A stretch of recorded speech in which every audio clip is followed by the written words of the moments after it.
Hello friends, welcome to smile talk paramedical channel. Friends, ಈಗಾಗಲೇ 2024ನೇ ಸಾಲಿನ ಪ್ಯಾರಾಮೆಡಿಕಲ್ ಬೋರ್ಡ್ ವತಿಯಿಂದ ಆನ್ಲೈನ್ ಅಪ್ಲಿಕೇಶನ್ಗಳನ್ನು ಕರೆಯಲಾಗಿತ್ತು. ಅದು 25ನೇ ತಾರೀಕಿಗೆ ಹಿಂದಿನ ತಿಂಗಳು ಜುಲೈ 25ಕ್ಕೆ ಕ್ಲೋಸ್ ಆಗಿದೆ.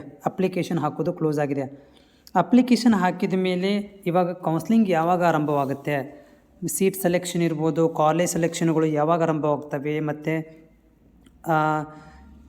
ಡಾಕ್ಯುಮೆಂಟ್ ವೆರಿಫಿಕೇಷನ್ ಯಾವಾಗ ಆಗುತ್ತೆ ಅನ್ನೋದು ತುಂಬ ದೊಡ್ಡ ಪ್ರಶ್ನೆಯಾಗಿರುವಂಥದ್ದು. ಈಗಾಗಲೇ ನೀವು ಕಾಯ್ತಾ ಇದ್ದೀರಿ, ಇದರ ಸಲುವಾಗಿ ನೀವು ವೇಟ್ ಮಾಡ್ತಾಯಿದ್ದೀರಿ ಯಾವಾಗ ಏನಾರು ಒಂದು ಅಪ್ಡೇಟ್ ಬರುತ್ತಪ್ಪ ಬೋರ್ಡಿಂದ, ನಮಗೇನಾದ್ರು ಒಂದು ಹೇಳ್ತಾರಾ ಅಥವಾ ನಾವು ಯಾವ ಸಲುವಾಗಿ ಕಾಯಬೇಕು ಅನ್ನೋದು.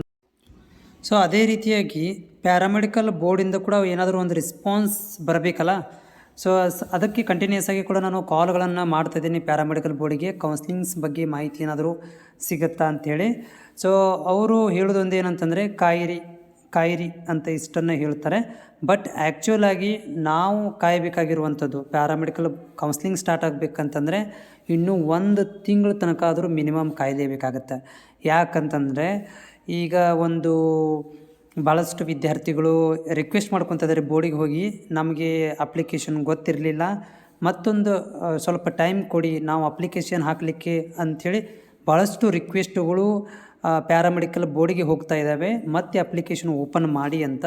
ಇನ್ ಕೇಸ್ ಅಂಥ ವಿದ್ಯಾರ್ಥಿಗಳ ಒಂದು ಹಿತದೃಷ್ಟಿಯಿಂದ ಮತ್ತೆ ಏನಾದರೂ 1 ವಾರ 15 ದಿನ ಏನಾದರೂ ಅಪ್ಲಿಕೇಶನ್ ಓಪನ್ ಮಾಡಿಬಿಟ್ರೆ ಅಪ್ಲಿಕೇಶನ್ ಹಾಕಿರುವಂಥ ವಿದ್ಯಾರ್ಥಿಗಳು ಸುಮ್ಮನೆ ಕೂತ್ಕೋಬೇಕಾಗತ್ತೆ.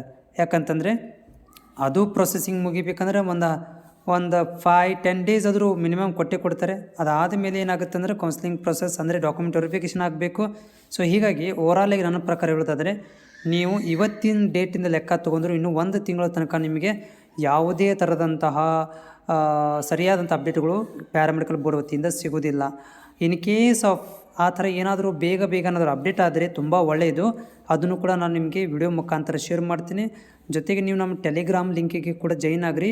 ಇನ್ ಕೇಸ್ ಆಫ್ ಹೊಸದೇನಾದರೂ ಒಂದು ಮ್ಯಾಟ್ರ್ ಬಂದಿದ್ದರೆ ನಾನು ಅಲ್ಲಿ ಕೂಡ ಶೇರ್ ಮಾಡ್ತೇನೆ.